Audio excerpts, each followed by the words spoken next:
عبداللہ ابن عمرو ابن عاص فرماتے ہیں کہ رسول اللہ صلی اللہ علیہ وسلم نے فرمایا زکوٰۃ حلال نہیں ہے غنی مالدار کو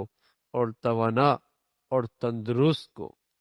حضور علیہ الصلاۃ والسلام نے فرمایا کہ حلال نہیں ہے زکوٰۃ مالدار کے لیے اور توانا اور تندرست کے لیے، یعنی زکوٰۃ لینا، زکوٰۃ مانگنا، زکوٰۃ کے مستحقین یہ نہیں ہے جو صاحب حیثیت ہے۔ شریعت میں صاحب حیثیت کسے کہتے ہیں؟ جس کے پاس 52.5 تولہ چاندی کے بقدر سونا، چاندی، نقدی، تجارت کا سامان، ان چاروں چیزوں کو ملا کر تھوڑا تھوڑا بھی اگر اس کی مالیت 52.5 تولہ چاندی بنتی ہے، اور ساتھ ساتھ پانچویں چیز بھی اس کے پاس ضرورت کا زائد سامان اتنا ہو جو پورے سال اس کی ضرورت میں استعمال نہیں ہوتا اور اس کی ملکیت میں ہے، اور اس کی مالیت اگر 52.5 تولہ چاندی بنتی ہے، تو وہ زکوٰۃ نہیں دے سکتا، وہ مالدار ہے، وہ مالدار ہے، وہ زکوٰۃ لینے کا مستحق نہیں ہے۔ ہاں اتنی چیزیں تو ہیں لیکن وہ مقروض ہے، وہ پھر علیحدہ بات ہے، وہ مقروض ہے، پھر ظاہر ہے یہ مال جو اس کے پاس ہے خرچ بھی کر دے تب بھی اس کا قرض ادا نہ ہو تو پھر اس کے لیے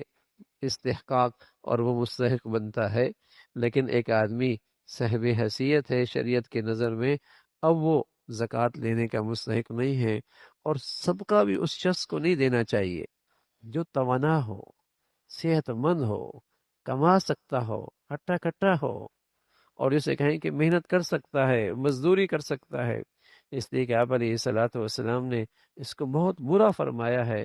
کہ جو شخص اپنی مال کی زیادتی کے لیے خیرات مانگتا ہے، بھیک مانگتا ہے، فرمایا ساری زندگی پھر مانگنے کا دروازہ کھولتا ہے،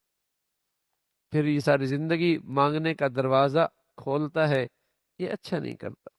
اللہ رب العزت نے مال والوں سے کہا خرچ کرو، خوب خرچ کرو، خوب خرچ کرو،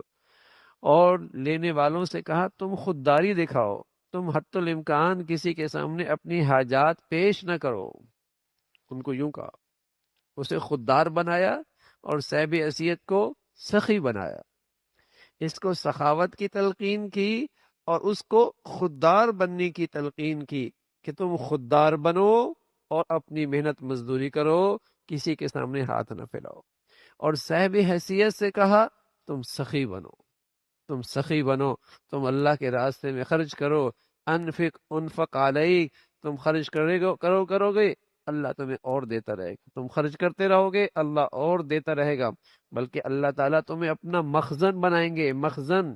جس میں اللہ کا خزانہ جمع ہوتا ہے، اور وہ اللہ کا خزانہ تم تقسیم کرتے رہو گے اللہ اس خزانے میں اور ڈالتا رہے گا، تم خرچ کرتے رہو گے اللہ اس خزانے میں اور ڈالتا رہے گا، تم خرچ کرتے رہو گے اللہ اس خزانے میں اور ڈالتا رہے گا۔ زمین پر کچھ لوگ اللہ کے مخزن ہوتے ہیں جہاں اللہ اپنا مال ڈالتا رہتا ہے اور وہ خرچ کرتا رہتا ہے، اور یوں اللہ رب العزت اسے نوازتے رہتے ہیں۔ لیکن مانگنے والے سے کہا تم ہاتھ نہ پھیلانا، تم اپنی حاجتیں اللہ کے سامنے رکھنا، تم خوددار بننا، اور خاص طور پہ مسجد میں اپنی ذات کے لیے مانگنا، اس کی شدید وعید ہے۔ مسجد میں اپنی ذات کے لیے مانگنا، اس لیے دینے والا بھی گنہگار ہوتا ہے، مانگنے والا بھی گنہگار ہوتا ہے۔ اللہ کے گھر میں آ کر بھی آدمی اپنی حاجتیں مخلوق کے سامنے پیش کرے تو کتنی بری بات، کتنی بری بات ہوتی ہے۔ دینے والے بھی بس اوقات کوتاہی کرتے ہیں، اور جب اس کے ساتھ دیتے ہیں تو ان کو اس چیز کا عادی بناتے ہیں، وہ اس چیز کا عادی بناتے ہیں، اور وہ اپنی ذات کے لیے۔ ہاں اللہ کے نبی صلی اللہ علیہ وسلم نے منبر پہ کئی مرتبہ اجتماعیت کے لیے، اجتماعیت کے لیے اور دین کے کسی تقاضے کے لیے آپ نے اعلان فرمایا، آپ نے اعلان فرمایا، لیکن اپنی ذات کے لیے سوال کرنے والوں کے لیے آپ نے سخت مذمت فرمائی اور ناپسندیدگی کا اظہار فرمایا، دینے والے کو بھی منع فرمایا، لینے والے کی بھی مذمت فرمائی۔ اپنی ذات کے لیے سوال مسجد میں نہیں، بلکہ یہاں تو اللہ کے نبی نے یہاں تک فرمایا کہ اگر کوئی چیز مسجد میں گم ہو جائے تو اس کا سوال بھی مسجد میں نہ کرنا۔ اگر کوئی دعا مانگتا ہے، سوال کرتا ہے، اعلان کرتا ہے، دعا کرو اللہ تمہیں اس چیز، کبھی تمہیں یہ چیز نہ ملے، بجائے اس کو دعا کرنے کے بد دعا کرو کبھی تمہیں یہ چیز نہ ملے، اس لیے کہ مسجد ان کاموں کے لیے نہیں، مسجد ان چیزوں کے لیے